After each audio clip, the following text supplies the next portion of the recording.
Kita lanjut ke sinopsis ke-8, bisnis proposal.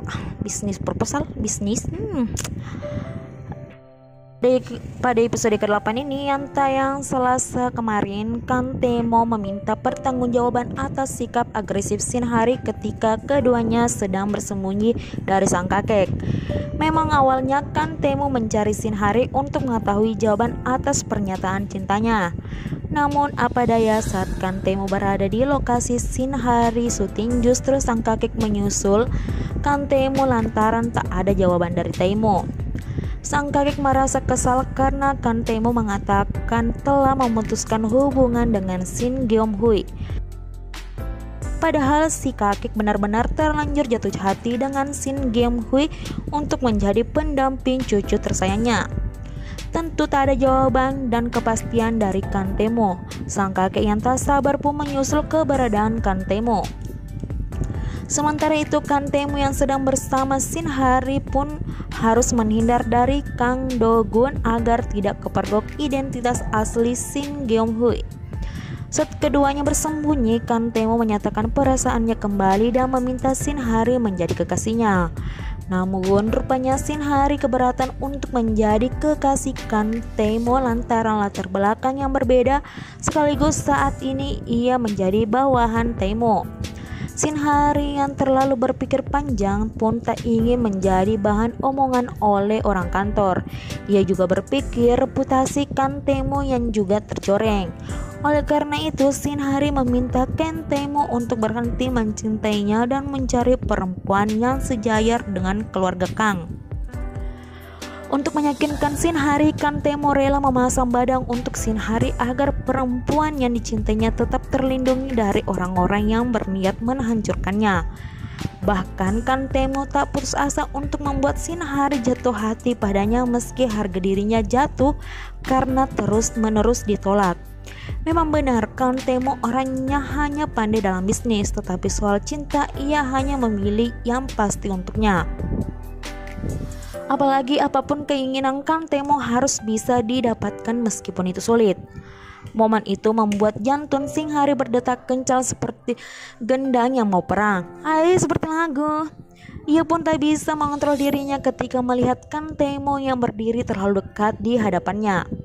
Tentunya Shinhari bersikap agresif mencium Kantemo. Bagi Kantemo, ciuman Shinhari adalah jawaban jika dirinya mau berkencan dengannya. Pernyataan Kantemo tampaknya kembali ditolak oleh Shinhari. Lah, ngapain lo cium, Bambang?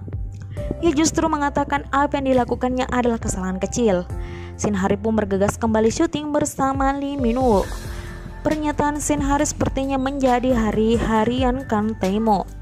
Ia masih tak terima jika ciuman itu dianggap sepele dan suatu kesalahan.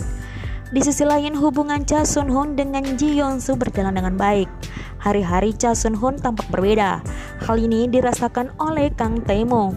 Apalagi Kantemo juga mendengar jika adik angkatnya itu mendapat telepon dari kekasihnya dan berencana makan malam.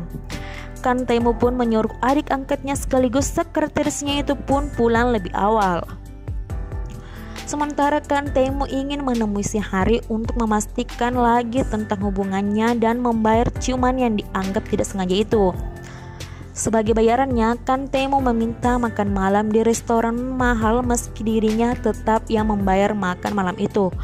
Kantemo hanya beralih ingin makan mahal, tetapi sebenarnya ia masih berusaha untuk membuat Shinhari luluh padanya. Rupanya makan malam itu membuat Shinhari kembali terpana melihat Kantemo saat ia memainkan lantunan piano Hiruma berjudul River Flows in You. Shinhari kembali kagum dengan keterampilannya Kantemo. Ia pun mencoba menanyakan dari mana Kantemo belajar. Saat Shinhari melontarkan ucapannya itu, Kantemo justru menggoda Shinhari agar dirinya tetap mau menerimanya sebagai pacar. Tentu saja Shinhari tak ingin tahu tentang Kantemo. Kantemo kembali mencari cara agar pegawainya itu mau menerima cintanya. Kini Kantemo mencoba mencari cara dengan membeli waktu Shinhari untuk menemaninya main di taman bermain. Tentu saja Shinhari pun bingung dengan pilihan Kantemo yang lebih memilih bermain di taman hiburan ketimbang makan malam di tempat mahal. Usut punya usut, Kantemo merindukan masa kecilnya dan membangkitkan memorinya tersebut terhadap orang tuanya. Mendengar cerita Kantemo sering pergi bersama orang tuanya, Shinhari tampak menghormati dengan cerita Temo. Semenjak saat itu, poin Shinhari semakin bertambah di mata Kantemo lantaran ia mau mendengarkan ceritanya. Kantemo mengaku jika dirinya menceritakan tentang orang tuanya pada orang lain, ia justru tidak didengar. Pastinya tanggapan Shinhari membuat Kantemo bertambah senang dekat dengannya. Di saat Shinhari pergi dengan Kantemo, ia mendapat kabar jika ibunya masuk rumah sakit. Shinhari pun bergegas untuk pergi ke rumah sakit. Alih-alih ibunya yang terbaring di ranjang, ayah Shinhari lagi yang ternyata harus dioperasi. Ayah Shinhari memang diagnosa terkena usus buntu dan harus dioperasi secepatnya. Namun mereka belum mendapatkan kamar karena terlalu penuh. Sepertinya kamar penuh tak berlaku setelah Kantemo meminta perawat untuk memindahkan orang tua Hari di ruang VIP. Kehadiran Kantemo membuat orang tua Shinhari terkejut. Saat memperkenalkan diri, Shinhari justru menutupi identitas asli Kantemo. Ia justru berbohong dengan orang tuanya dan memperkenalkan Kantemo sebagai Gyubin, rekan timnya.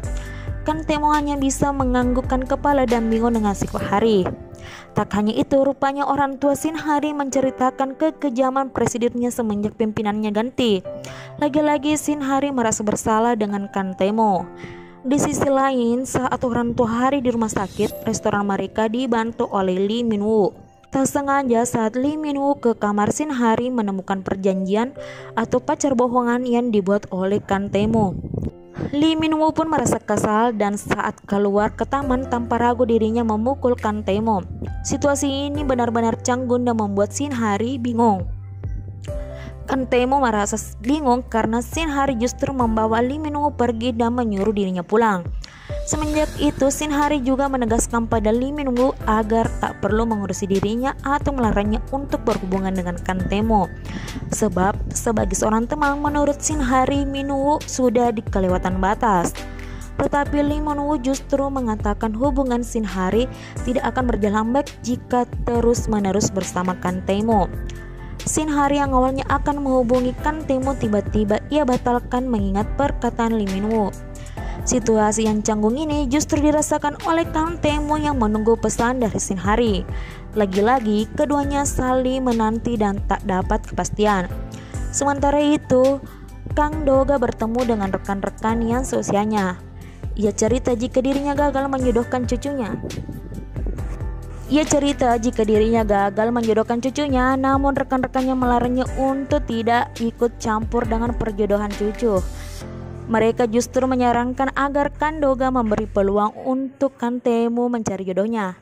Sayangnya, omongan teman-temannya itu dihiraukan. Kandego justru menjodohkan Kantemo dengan Jo Yong Jung, sepupu Jin Yong Seo. Sayangnya omongan teman-temannya itu dihiraukan. Kandogo justru menjodohkan Kantemo dengan Jo Yoo Jung, sepupu Jin Yong Seo. Karena merasa kesal, Kantemo tetap harus menyetujui keinginan sang kakek. Ia pun meminta bantuan Cha Sun-hoon untuk menggantikannya saat kencang buta. Mengingat Cha Sun-hoon belum menceritakan tentang hubungannya bersama Jin Yong Seo yang kepergok dirinya di parkiran mobil, Cha Sun-hoon pun mengikuti keinginan Kantemo. Di waktu yang sama, Shinhari yang sedang mengikuti acara penghargaan kantor merasa tak nyaman karena terus terbayang oleh Kantemo. Dirinya tetap berusaha profesional dalam bermain bola tembak dengan rekan kantornya. Apa daya saat dia bermain, Shinhari justru cedera di pergelangan tangannya. Tentu saja pertandingan dihentikan sejenak. Di tengah-tengah pertandingan, juri mengumumkan jika pemenang akan mendapatkan hadiah makan malam bersama Kantemo. Mendengar hadiah pertama itu, hati Shinhari tergoyah dan tak ingin hadiah itu diambil oleh orang lain. Ia pun tetap kembali ke lapangan untuk memenangkan hadiah tersebut. Sepertinya usaha Shinhari tak membuai buah yang baik. Kantemo justru tak bisa hadir karena mendatangi kencang buta. Mendengar kabar itu, hati Shinhari yang berbunga-bunga tiba-tiba menjadi musim gugur. Ia pun sepertinya mulai berpikir tentang cintanya. Tanpa berpikir panjang, Shinhari menelpon Kantemo agar tidak melakukan kencan buta. Shinhari juga menyatakan perasaannya agar Kantemo berhenti melakukan kencan buta. Sepertinya Kantemo senang mendengar Shinhari yang cemburu. Padahal Kantemo saat itu tidak ada di tempat kencan buta, ia justru menunggu kehadiran Shinhari di depan rumahnya. Rupanya cinta Kantemo dan Shinhari pun mulai berlayar.